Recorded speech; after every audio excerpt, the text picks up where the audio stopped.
তো গাইস আমার গাড়িটা দুইবার হুশুবাড়ি গেল, আমি একবারই যে না একবার গেছিলাম। তো গাইস এই জন্য গাড়িটার আজকে সেবা যত্ন করতেছি, সেবা যত্ন না করলে যদি আবার হুশুবাড়ি যায়, এই জন্য গাইস আজকে মন ভরে ওকে সেবা যত্ন করতেছি, খুব সুন্দর ভাবে ধুইতেছি আর কি। কি বলবো, সাথে দুইটা ভাতিজাকে নিয়ে মানে খুব এনজয়ের সাথে গাইস, এত এনজয় করতেছি মানে মিঠা মিঠা রোদ, এই রোদের মধ্যে গাড়ি ধুইতেছি গাইস, কি একটা মজা। আর আমাদের গাড়িটা পুরো কমপ্লিট হবে, এদিকে দেখি আর একটা পিচ্চি ভাতি যাইছে, গাড়িটার একটু রিভিউ দেই।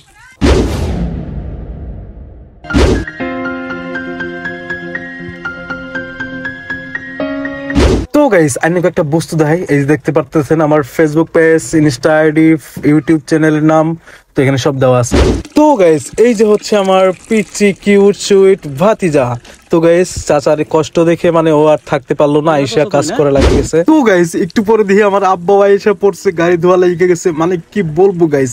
তো গাইস আমি এখানে এসে একটু আরাম করতেছি। তো গাইস দেখেন মানে আর কি বলবো গাইস।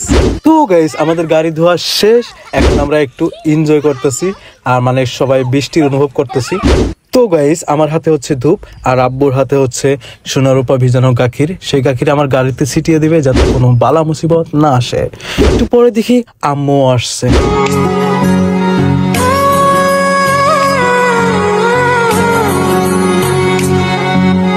তো গাইস এবার হচ্ছে আমার পালা, মানে আমি গাড়িতে ধূপ ধরাবো, ওইটাও নিজের স্টাইলে আগুন জ্বালাবো। তো গাইস আরে হইল না, আরে নর্মাল স্টিল ঝরাই আই ধর রে ভাই, আরে ইয়ার নিভে গেল সার কপাল। তো গাইস বিসমিল্লাহ কইবার ভুলে গেছিলাম মনে হয়, ওই জন্য আগুনটা ধরে নাই। তো এবারে বিসমিল্লাহ কয়ে আগুনটা ধরাইছি, ধরছে গাইস। তো পুরাই রেডি আমার, চলো তোমাদের একটা বস্তু দেখাই, মানে সুন্দর একটা ভিউ দেখাই, চলো।